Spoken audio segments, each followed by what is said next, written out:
everybody. It's 7 a.m. and it's still a little dark, but I wanted to share with you my aloe vera. And yes, I have problems with gnats. Hey, they're so freaking annoying. It all started last year, and look, there's more going around. You can see them flying. It's so annoying. Anyways, we're not going to talk about the gnats today. We're going to talk about my aloe vera. I repotted in a little wider pot because the one it was a little more thinner. I believe the tallness is about the same. The plant, since it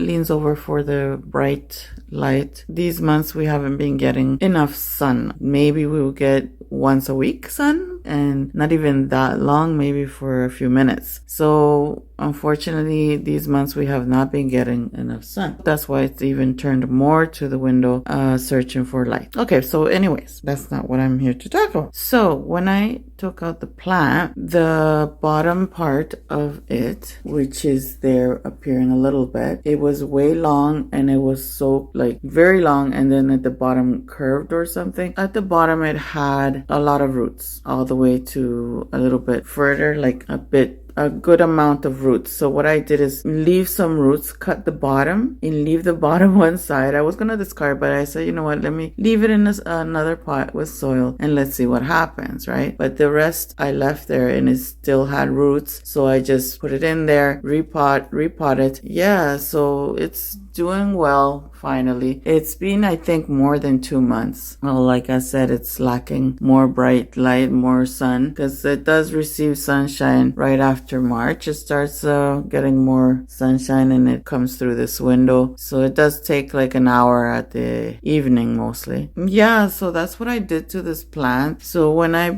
cut it, it kind of got sad on me. And see, this one kind of dried out, but the plant itself seems to be fine so far. So good. I was afraid that it was going to probably die on me, but no, it's there. It's still looking fine and healthy, and hopefully it will give me more pups, since it's been giving me pups in the past. But since I repotted, let's see what happens, right? And I'll give you an update if it does give me any pups. And this is so disgusting to see. I don't like the reason why I cut it, because it wouldn't fit properly, so I had to cut it so it will go in more better, and kind of, lean a bit on the same pot than to be coming out of the pot, because otherwise it will break on me. So that's the reason why I cut the bottom like that, even though I did leave several roots on the plant. So that's what I did. And I will show you the other piece of the bottom root that I left one side. So let's go see the bottom root that I left. Okay,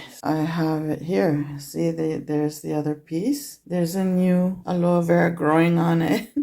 I was surprised because I didn't think it would do anything, but it did. And there's the proof. That's the bottom piece of the root that I just digged in there and left it there. It's making an aloe vera, a cute aloe vera. But I want to see. No, it's not mushy. It's hard, but it kind of sucked in a bit. Hopefully it keeps on growing. I think it's surviving because of the roots in that little piece that I left. So I will not touch it until it's big, and then I will just repot it and just put it a little more deeper in, because once it grows it will be big and it will probably lean over too much. And of course this time I will make a video. I just totally forgot to make a video of how I cut it, right, and left some roots on the other one, and the bottom part I just put it in the soil, and then this is what it gave me. All right, my friends, it's a short little video I wanted to share with you. Everything is possible as long as you experiment. Nothing hurts trying out, see what happens, right? If you're new, subscribe. Don't forget to click that bell so you don't miss any of my videos. Share my videos, and hope to see you again in the next video. Thank you all for watching. Bye.